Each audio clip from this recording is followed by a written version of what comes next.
Perkawinan dini, tantangan Gubernur Provinsi Nusa Tenggara Barat, catatan Rianto Rabah. Perkawinan anak di Provinsi Nusa Tenggara Barat mengejutkan publik tanah air. Posisi puncak tempat Provinsi Nusa Tenggara Barat bertengger menjadi sebuah cerminan di masa datang bahwa provinsi yang terdiri dari Pulau Lombok dan Pulau Sumbawa ini mengalami ancaman serius di masa datang. Anak-anak dalam Undang-Undang Perlindungan Anak berusia di bawah 18 tahun, namun perkawinan yang terjadi melibatkan warga jauh di bawah ambang batas usia yang layak menuju jenjang pernikahan, yakni 19 tahun. Lembaga Perlindungan Anak Provinsi Nusa Tenggara Barat bersama Lakpesdam PWNU Provinsi Nusa Tenggara Barat dan Islamic Relief sempat menyerahkan polisi brief kepada DPRD Provinsi Nusa Tenggara Barat dan eksekutif terkait paparan ringkas perkawinan anak di Provinsi Nusa Tenggara Barat yang memuncaki situasi nasional.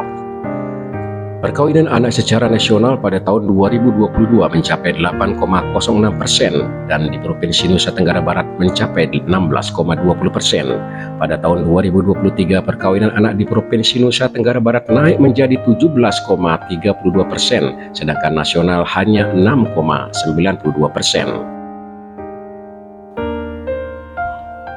Tahun 2024, Provinsi Nusa Tenggara Barat berhasil menurunkan kasus perkawinan anak dengan prevalensi mencapai 14%, namun masih jauh di atas rata-rata nasional yang mencapai 5,9%. Kondisi ini memicu keprihatinan mengingat dampaknya yang begitu luas di berbagai sektor kehidupan, baik sektor kesehatan, pendidikan maupun ekonomi sebagai alat ukur indeks pembangunan manusia.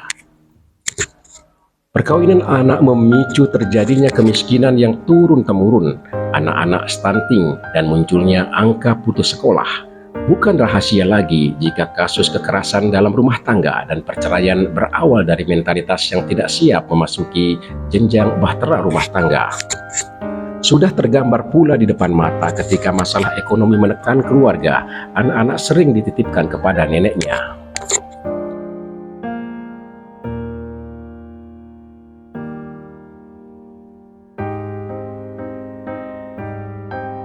Anak melahirkan anak menjadi cermin generasi yang tanpa peta dalam mengarungi masa depan.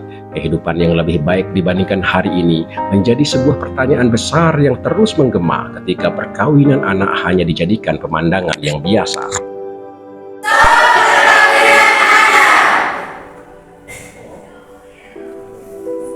Banyak faktor penyebab terjadinya perkawinan anak yang menjadi tantangan berat dalam melakukan pengendalian. Ironisnya, orang tua kadang menjadi faktor pendorong di tengah distorsi moral yang diwarnai fenomena pergaulan bebas di era digital. Faktor adat dan orang tua tidak jarang menjadi daya dorong laju perkawinan anak yang tak terkendali, terutama di pedesaan. Kendati deklarasi menuju Nusa Tenggara Barat nol perkawinan anak sudah dikumandangkan sejak 2024, perkawinan anak masih saja menghantui cita-cita menuju generasi emas 2045. Hal ini wajar mengingat tahun sebelumnya pemerintah desa tidak pernah mencatat dan memetakan apa yang terjadi di lingkungannya.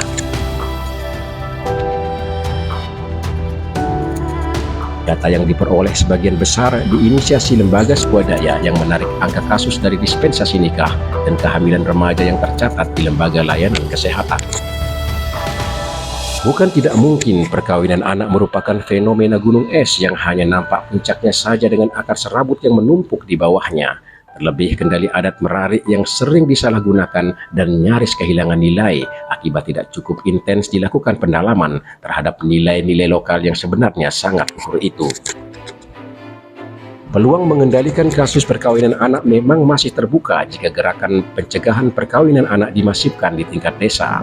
Namun, tentu saja semua pihak secara kolaboratif harus terlibat memastikan komitmen menutup pintu masuk terhadap kemungkinan anak-anak menerobos ruang kosong yang sengaja dibiarkan. Anak-anak bukanlah pengambil keputusan ketika mereka menikah. Mereka tetaplah anak, korban dari berbagai faktor penyebab, termasuk dari ketidaktahuan mereka terhadap dampak-dampak negatif yang bisa mereka rasakan. Oleh sebab itu, orang tua dan lingkungan di sekitarnya bisa menjadi kendali dalam menyikapi fenomena yang memprihatinkan ini. Anak-anak boleh saja hidup diwarnai lingkungan sekitar, sekolah, bahkan dunia maya, Pemerintah desa hingga provinsi boleh pula menerbitkan berbagai regulasi, namun orang tua adalah benteng terakhir menjaga hak-hak anak dan tidak membiarkan siapapun melabrak pagar yang melindungi mereka agar terjaga dengan kewajiban penting di usianya.